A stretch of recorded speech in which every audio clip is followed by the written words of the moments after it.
Welcome to the Reformed Stoic Podcast. Have a seat, grab a drink.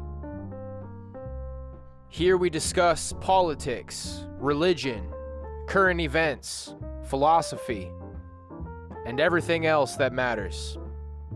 Pull up a chair, get cozy. I'm your host, Reformed Stoic. Let's get started.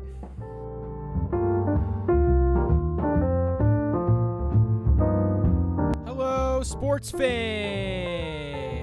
Let's flip and go today. Monday, baby. Y'all ready for the week? Can we week it? I'm feeling like it's time for a fresh week, baby.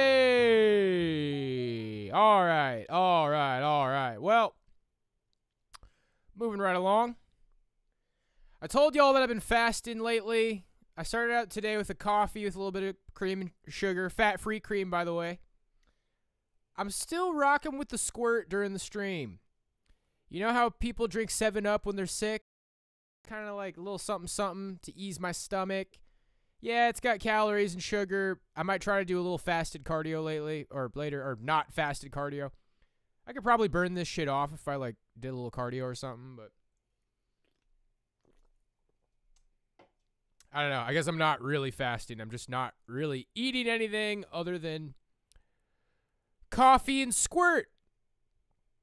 I feel like people are distracted today. Maybe we don't have one of our biggest audiences, but that's okay. I'm going to make a nice cozy VOD for people to watch later. So we're going to go ahead and get right down to it. We're really covering a lot of the same stuff that we've been covering. We've been talking about the weather in California. We've been talking about Koberger. We've been talking about Russia and Ukraine, Biden. We're covering all that stuff. And then we're going to finish up with a Catholic perspective on the Inquisition, which I think a lot of people have never heard before. So we'll check that out. And then TikTok trends on Christianity. Christian TikTok trends. Let's go ahead and get started. You're listening to the Reformed Stoic News segment. Let's go!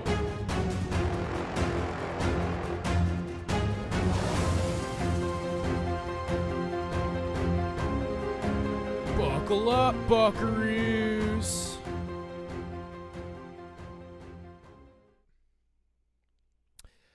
I saw somebody post that meme yesterday. Just the picture of whatever her name is in the car. Caitlyn Jenner, where she's like, buckle up, buckaroos, in South Park.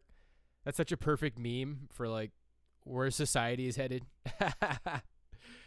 Okay, so let's go ahead and start with Biden's classified documents. Questions remain swirling around discovery of files found at Delaware. So these are all ongoing situations. I think it's actually kind of interesting for us to continue following all of these same topics, see how they play out. But we got some new content for you today as well. Let's go ahead and get started with Fox 26 Houston. Well, the questions swirling around the discovery of classified documents at President Biden's Delaware home aren't going away, especially after the announcement that more papers had been discovered. And Fox's Caroline Shively tonight is reporting from Washington on the reaction from both Democrats and Republicans in Congress. What in God's name is that all about? That was President Biden's question for Republicans' tax plans on Monday. Turns out, Republicans have similar questions for Mr. Biden over classified documents. The president's lawyers announced this weekend that an additional 5 documents were found at Mr. Biden's Delaware house last week, in addition to those found over the last 2 months in his garage and former office. This White House has been so inconsistent and so hypocritical from day one. Biden's team hasn't been fully upfront about each discovery. They say it's a balancing act to be transparent while also respecting the integrity of the special counsel's investigation. U.S. Attorney General Merrick Garland tapped former U.S. Attorney Robert Hur to lead the Biden investigation.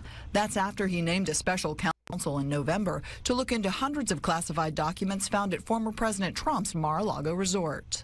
When my friend Mr. Comer says we're just looking for equal treatment, that's all we're looking for. I think it's good that this is in the hands of special counsels on both sides. On Monday, the White House released a statement saying that House Republicans have no credibility and that President Biden is doing the right thing. But legal experts point out mishandling classified material is a crime. By the fourth discovery and the other details that have come out, it's really impossible to spin this to say that it's not a very serious violation. House Republicans are now asking for visitor logs for the president's Delaware home, but his lawyers say they don't exist because it's a private residence. In Washington, Caroline Shively, Fox 26 News.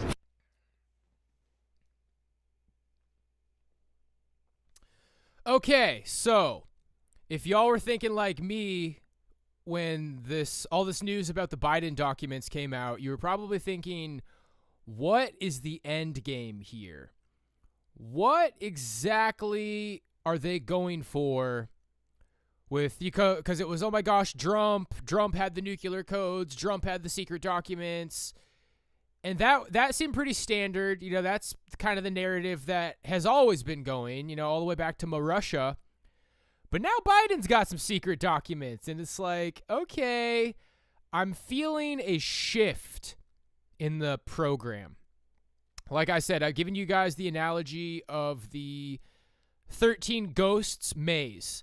When they're in this maze and 13 Ghosts, whenever it goes into the next phase, all the doors start to shift, making access to different ghosts to attack them and different ways to go through. It's like, okay, the trap is changing. This is what I think is happening right now with Biden having these secret documents. Something is telling me that they want the right to start winning just a little bit more in the public forum. It seems like up until now, ever since from like the March on Wall Street till now, like this is a big shift. From March on Wall Street till now, or after March on Wall Street, the left has kind of been winning in the media. I think the purpose of starting to let Republicans win a little bit more is just chaos. I think they just want fighting, chaos, infighting. The pattern that I think I'm starting to see in the news is they're ready to start like tearing away at this image of safety and normality that has been painted for the most asleep parts of the left. I feel like if I try to go too deep on it, it starts to not really make sense. They just want chaos. The left doesn't really rule the world, guys. Politics are an instrument to control us. So if you thought that the system was leftist, maybe over the next couple of years you'll start seeing, you'll start being reminded of why that's not the case. Anyway, I digress. Why would a vice president have these type of classified documents? What was the nature of their classification? Yeah, and see, I really don't even care about this stuff. It's like, he's based. I didn't care when Trump had top secret documents, and I don't really care when Biden had top secret documents. I mean, my thinking is like, what are we trying to hide from the president? Like, we're trying to protect America from the president? Like, why can't the president look at top secret documents? That's kind of funny when you put it like that. Well, we're trying to protect America from the president? Okay. New cringe gaffe. Biden seems to forget MLK III's wife's name, singing happy birthday. Forbes breaking news. You've been a good friend for a long time. It's an honor to spend King holiday with the National Action Network and with the King family, Martin and family. And I understand, there's Martin III, we celebrate a legacy of your beloved father and mother. They work for the beloved community. But congratulations today, the honorees, including your wife, who I understand is birthday today? Well, look, my wife has a rule in her family. When somebody's birthday, you sing happy birthday. You ready? Let's go. Happy birthday to you. Happy birthday to you. Happy birthday, dear Valen. Happy birthday to you. Well, it's hell turning 30, but you got to put up with it. And Nancy Pelosi, who I think is literally... He doesn't even realize, dude. He doesn't even realize. He's like, well, the thing about turning 30, it's like, bro, you just flubbed up you don't know their name, bro. You don't know their name, and you wanted to sing happy birthday, and you don't even realize how bad you messed up. All right, well, that's pretty much that. Good, all right. It's over. Literally can't even remember the name. Yeah, see? It used to be two scoops, more Russia, and now I kind of feel like everybody's going to start ragging on Biden. Maybe it doesn't make any sense right now. This is my prediction. Maybe now the media is going to start turning on the left a little bit just for chaos, just for pure chaos. So anybody who thought they had it figured out, like, oh, the leftist communists are trying to take over the world. I don't know, man. I feel a bad momentum in the air for Biden. I think things are not going to be so great for Biden over the next couple of years. Russia launches deadly strike on Ukrainian civilians. CBS Evening News. Turning now to the war in Ukraine, at least 40 people, including 3 children, were killed over the weekend in a Russian attack on an apartment building in the city of Dnipro. This shocking image shows how a missile blasted a wall, exposing a family's kitchen. Look closely, you can even see a bowl of fruit still on the table. CBS's Deborah Pata has more on the brutal assault from inside Ukraine. Another bloody weekend in Ukraine as a Russian missile built to sink warships took out a residential apartment block in Dnipro. After Moscow unleashed 2 waves of strikes, it said its goal had been achieved. In the aftermath, exhausted rescuers fought for every possible life. Far too frequently, they found only death, including a 15-year-old girl, a coming-of-age no teenager should ever have to reckon with, and a question no parent should have to answer. How can people die, cried Valentina. Why are they killing people? Working around the clock, rescuers pause now and then to listen for voices beneath the rubble. Like this young woman, who was still alive more than 18 hours after the attack. And 23-year-old Anastasia Shvets, who was in the bathroom of her 7th floor apartment during the strike. She's already lost her husband on the front line. Now her home has been taken too. A makeshift memorial was quickly created.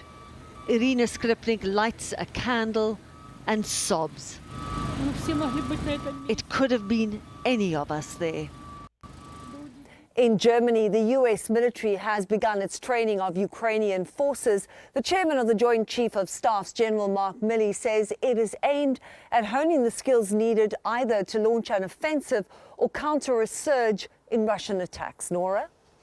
Deborah Pata, thank you very much. Well, what are my thoughts on this? I mean, it's ugly when a Ukrainian apartment building is blown up. And it's ugly when a Russian apartment building is blown up, man. Like, war is just an ugly thing. I look at something like this, it's like, man, I don't want my apartment to get blown up, so. It's pretty much what it is, guys. The horrors of war. I know people are very skeptical of, news narratives in these times, but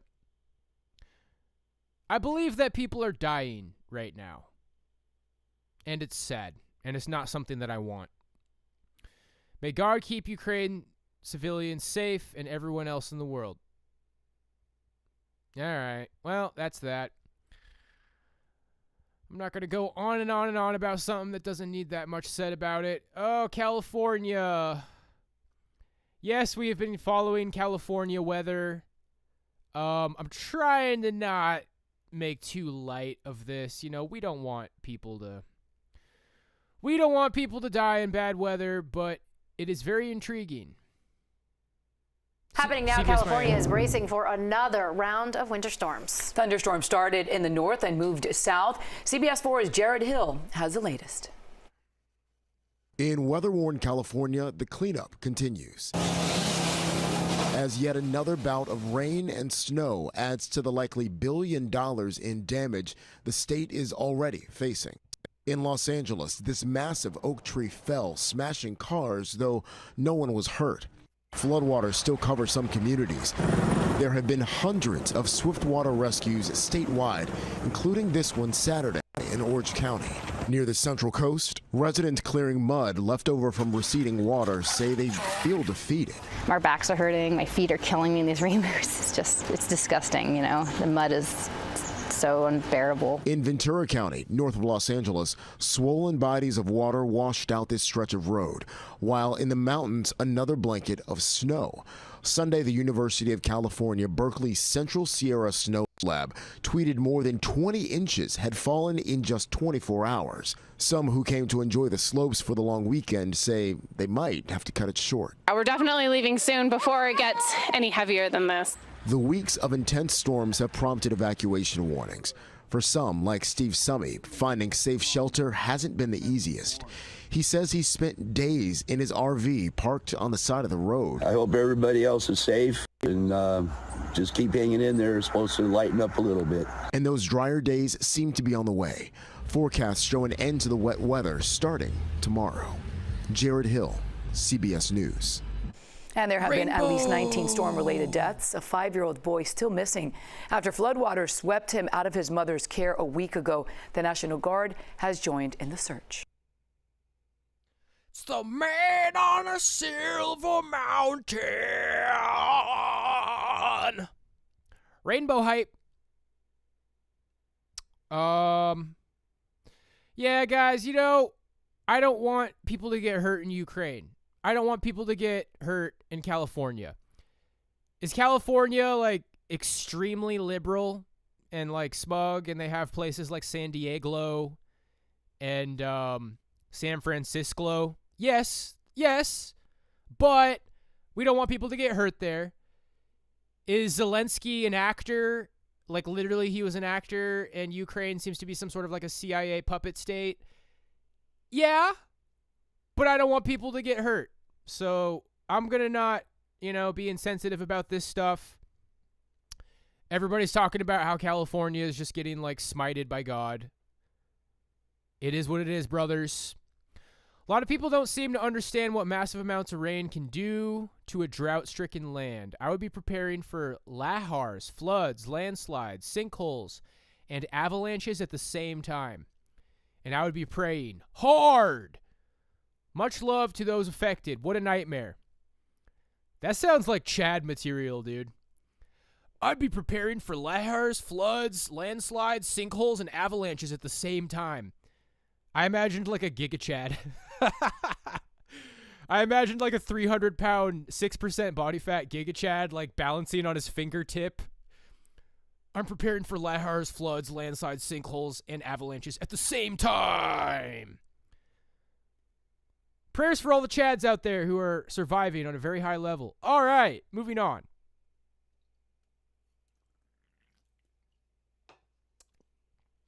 Kohberger in paradise.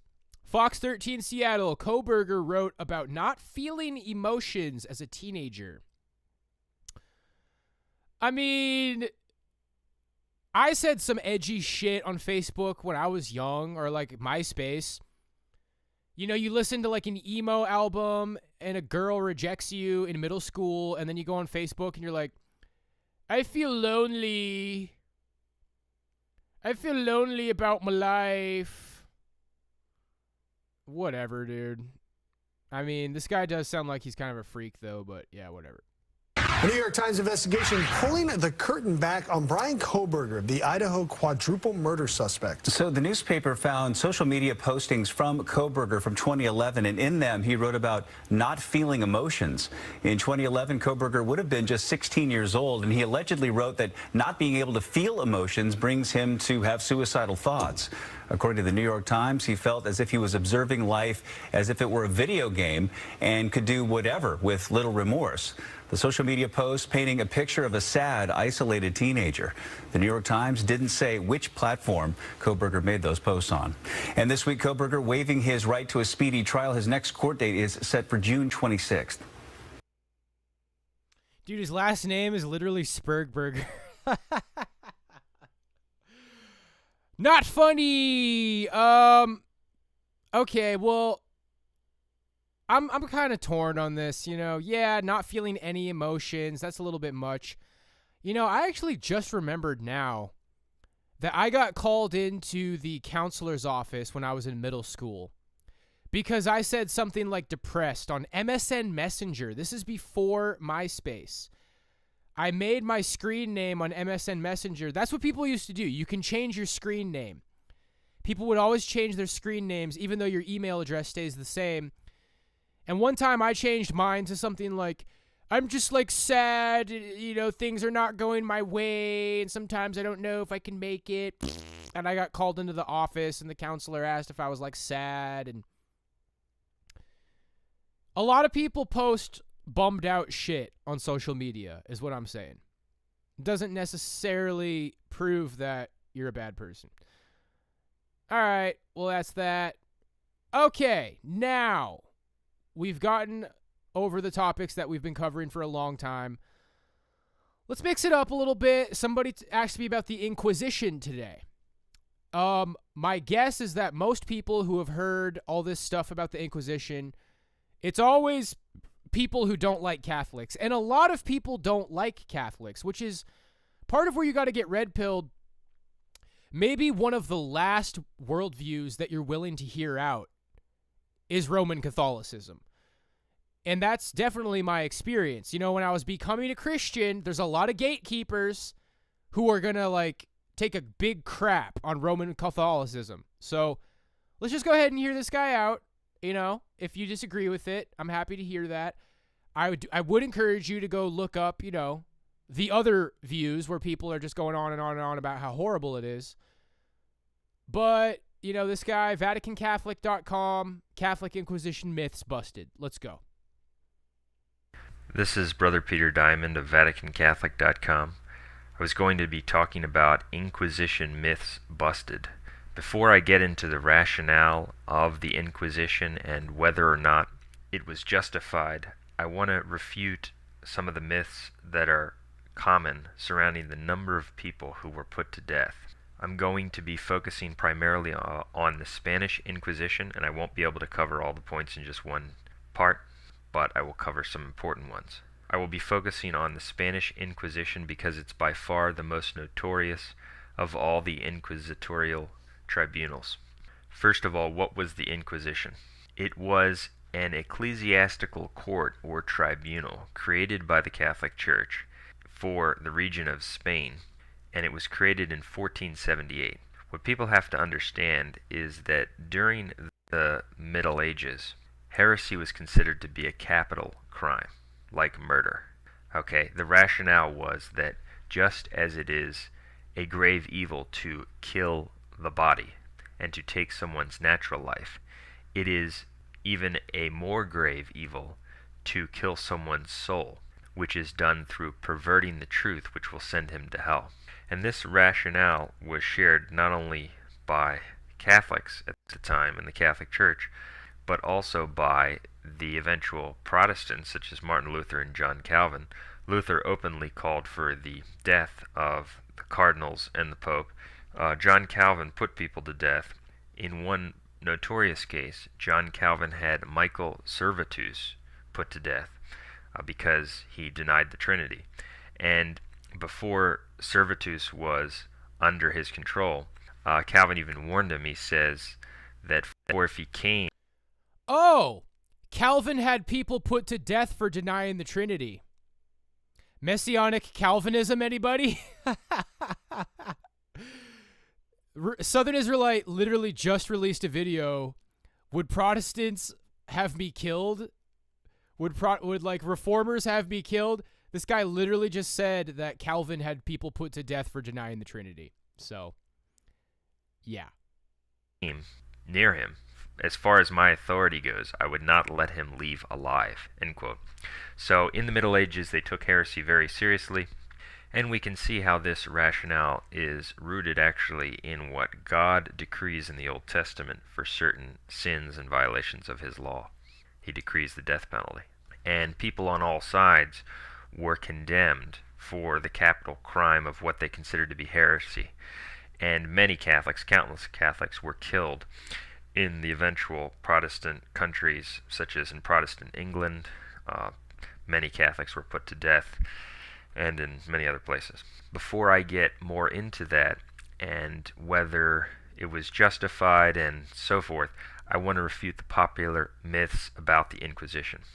How many people did the Spanish Inquisition put to death? Well, according to common Protestant opinion, it was millions. For example, just quickly surveying what some different Protestant websites say about this, we read things like this, quote, "The Catholic inquisitors tortured, crippled, burned, and imprisoned millions of people." Another website says that for 1,200 years, hundreds of thousands of loyal Catholics tortured and slaughtered tens of millions of, quote, heretics. Another website says that the Church killed hundreds of thousands of Jews and took their possessions. I personally spoke with a Protestant who said I think it was over 100 million heretics were killed. Well, all of these figures are outrageous lies. And it was over 100 million! I mean, are you guys seeing this, bro? You should probably start. Protestants say that it was 1 million, and then there's Jews that said it was 100 million. 100 million! Sonny, get my glasses. The Inquisition. I gotta take my stomach. The humidity. They killed 100 million in the Inquisition. Like, bro, are you starting to see where this is going, bro? 100 million. Yeah. I'm sorry. That was a little bit much. I'm sorry. But yeah, I'm considering this, that like there's a lot of propaganda about the Inquisition. A lot of people have been bullying the Catholic Church for a long time, guys. And to refute them, I'm going to be relying primarily on a book called The Spanish Inquisition, A Historical Revision by Henry Kamen. Why is this book valuable in refuting these lies? First of all, it was written by a Jew. It was published by Yale University Press in 1997. And this individual, Henry Kamen, is not only Jewish, but he's considered to be, by the historical community, a first-rate historian. He is a fellow of the Royal Historical Society and a professor of Higher Council for Scientific Research in Barcelona. Oh, the Royal Historical Society, huh? All right. Well, you know what? I mean, history, let's just listen to it. I don't know what to say about that right now. He was educated at Oxford University, and he's a well-known historian. And in many places, his commentary is quite pro-Jewish. And so you can see that this is... Yeah, you see what he just... Like, he's Oxford educated, Royal Society. That actually isn't a very good resume, like, for our people. That makes it sound like, okay, maybe this guy's, like, not really giving good information, actually, but we'll give him a shot. Not an apologetic work for the Catholic Church.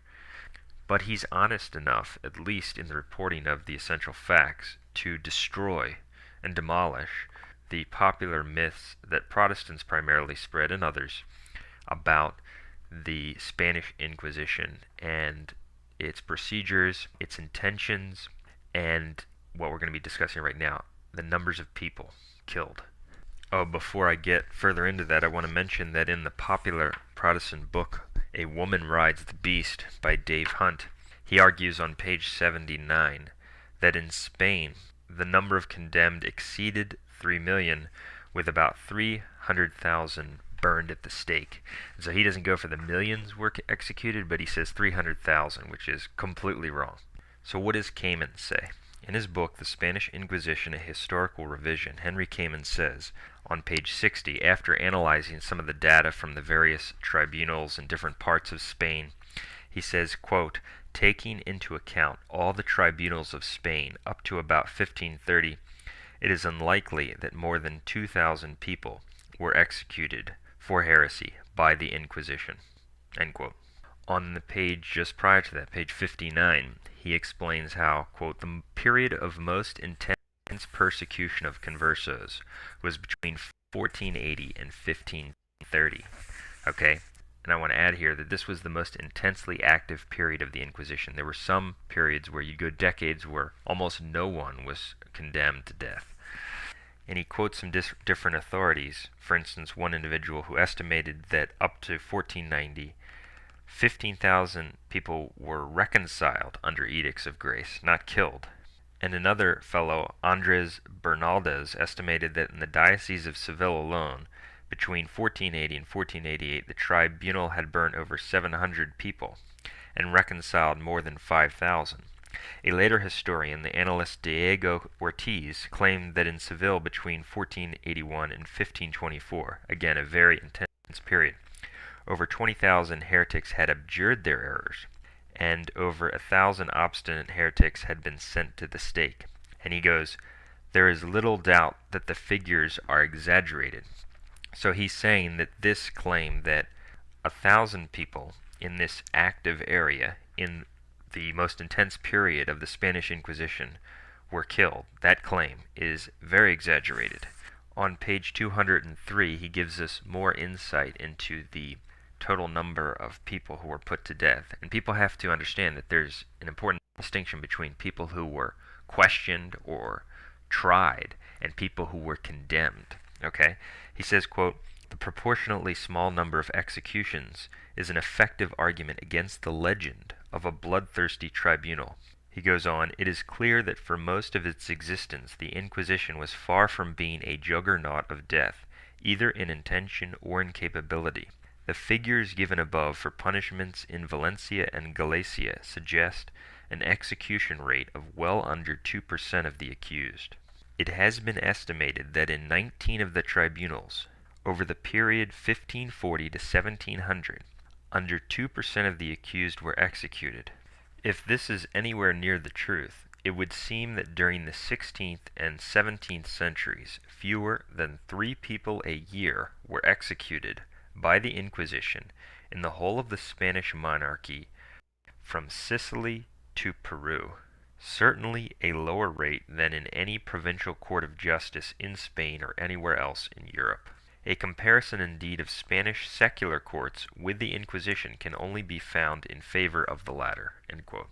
And so he's saying that if you factor in all of the years where there was a much lower rate of activity, that about 3 people a year were killed during the 16th and 17th centuries. A far cry from millions. And in fact, the total population of Christian Spain for a lot of this period was 6 million total. And we have to point out that the Inquisition itself didn't put anyone to death. It was actually the secular authority. The Inquisition would try people, and if they were found guilty of heresy, it would turn them over to the secular authority, which would impose the penalty, the capital crime, which was either imprisonment or execution for heresy. But many people were reconciled. The courts, on the whole, were quite fair. If you accept the rationale under which it operated, they were certainly not perfect, just like any legal system has its mistakes and its abuses. And it should also be emphasized that the Inquisition only had jurisdiction or authority over baptized Christians. Okay? So it was investigating people who claimed to be practicing Catholics but were denying the Catholic faith. And also during this period, which was one of the reasons that the Spanish Inquisition became so active, is because Spain instituted a policy of expelling all of the Jews and all of the Muslims from the country. And so what you had was, rather than leave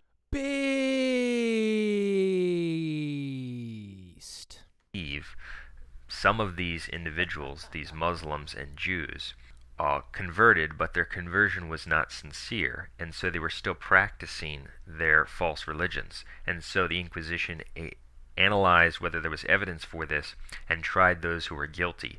And thousands and thousands and thousands were reconciled. The Chad Catholic Inquisitor versus the beta Jew pretending to be a Catholic.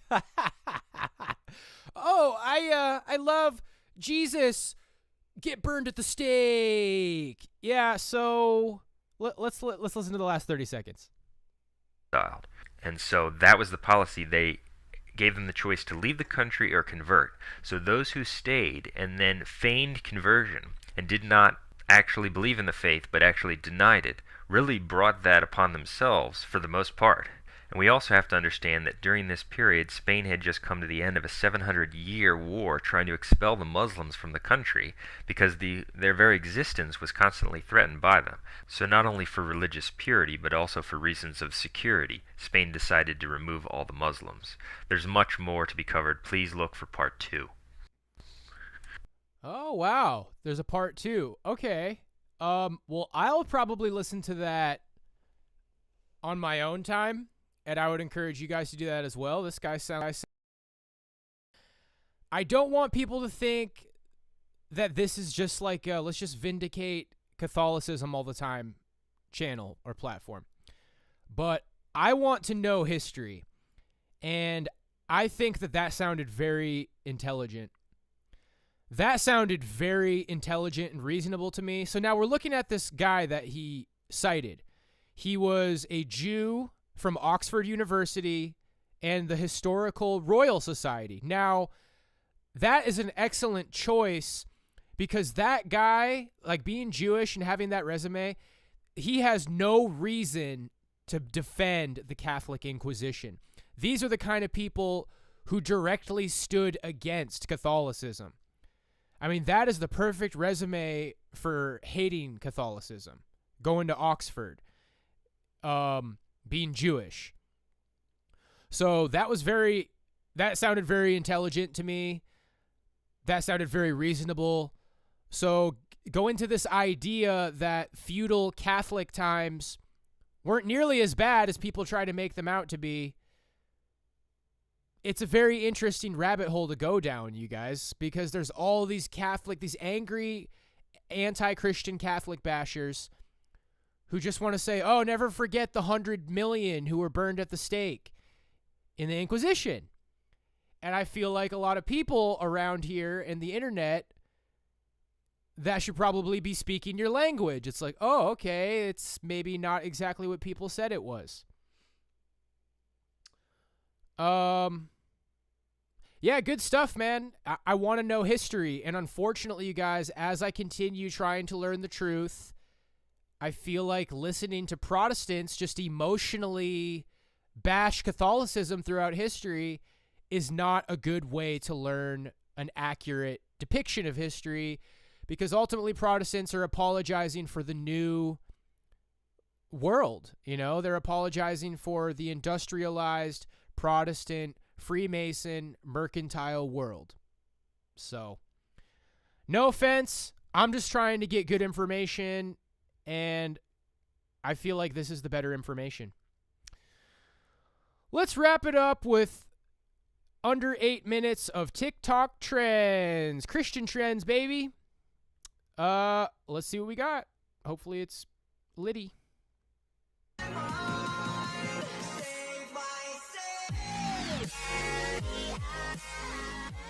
Shit. You the best, but I already know what I am. Yeah, they know I only wanna come over, put it on them. I got that whoa na na na. He drink that shit. Great start so far. Bleed. We all for real. Why do you act like that? Like what? The way that you act. You don't see how you act why people don't want to be around you? No. Look how you act. Based black man. Everywhere I go, they all know my name. Real. You know what he does next? What? You really want to know? What? Are you sure you want to know? What did they do? He gets you. We need to do something super serious. Oscar, your stress sweat is getting all over me. Go take a bubble bath, have a latte, sip some chai tea. We'll hook up later. Here's my card. Ugh, I hate people that work at the bank. Shh, I work at the bank. This is Liddy! Or what? Get him up, let him get up, let him get up, let him get up.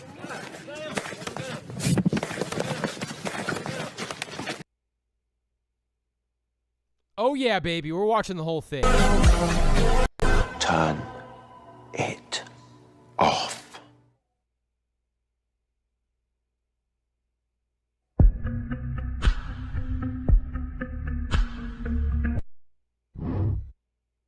Let's cringe it. I got 3 looks, and that's it. Yeah. Could I interest you in everything, all of the time? A little bit of everything, all of the time. Well, well, look who's inside again. CEO, entrepreneur, born in 1964. Spurging it. $19 Fortnite card. Who wants it?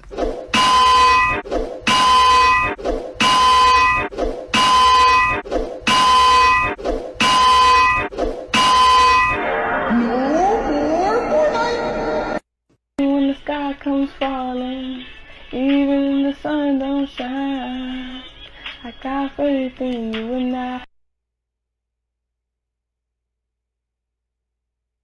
Oi! 天空のライアーを手に入れたのは酔っ払い相手に歌を聴かせるためなのかよ。えへってなんだよ。And we can ride the boogie, and we can ride the boogie, and we can ride the boogie, and we can ride the boogie.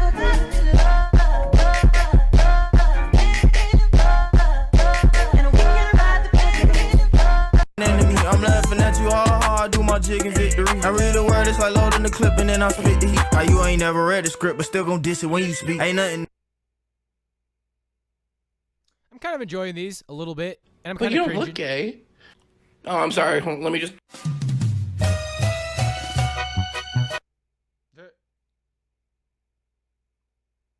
Good morning, everyone. God has let me live another day, and I am about to make it everyone's problem. I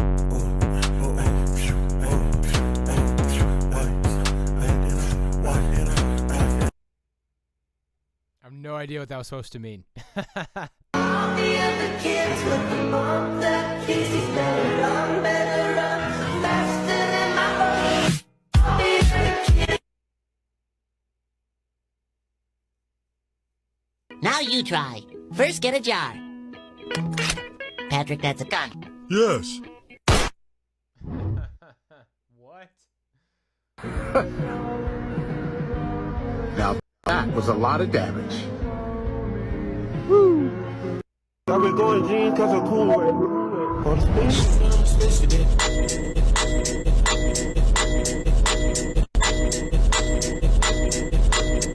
Damn, what is that, bro?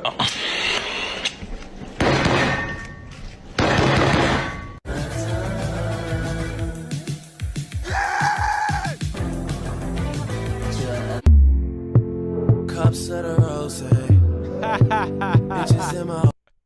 That was a good one.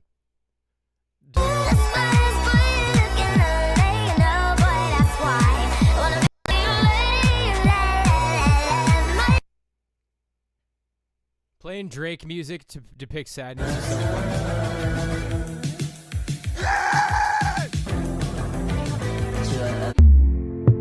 Cups of the rose.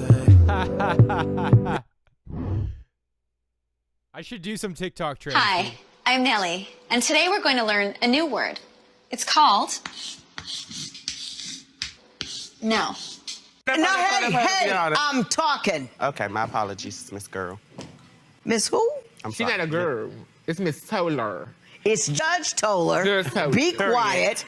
How far would you drive for the girl of your dreams? I would drive anywhere. What about to Nebraska? Oh, we go to Nebraska.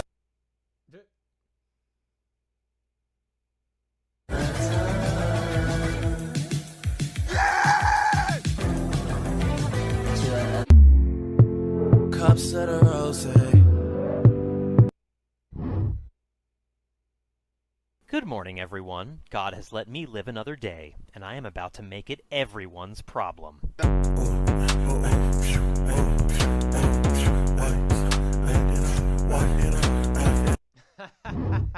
Okay, that one's growing on me, sure. John Mayer. All righty. John Mayer, Trevor Noah. John Mayer. John Mayer is single, so we're to a good start. Shawn Mendes. Huh, this is a good one. Yeah.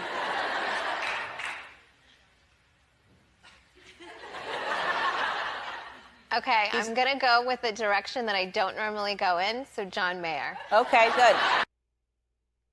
Trust his timing, baby. All of the things I do. You're just like me. Child of God. Jesus! I'm a Christian. Certified Jesus freak. Jesus loves you!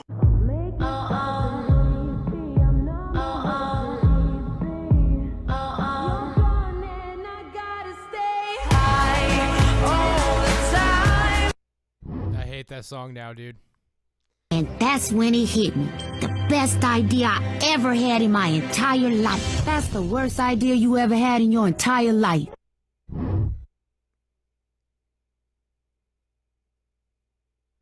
We just learn. Well, what did we learn, gang? We watched that for educational purposes. I guess it's just a good idea to see what Christians in the world are doing. I had a couple of laughs from those. I can understand if you didn't think any of that was funny at all.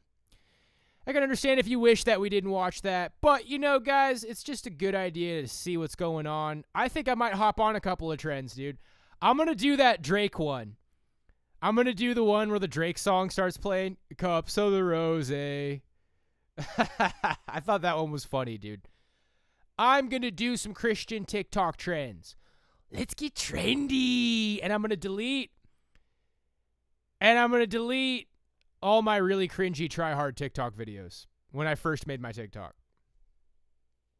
We're still going to TikTok it, boyos. I mean, it was what it was, dude. We gave it a shot. Anyway, guys, that's all for today. That information on the Inquisition was good. I would highly recommend you watch part 2 of that.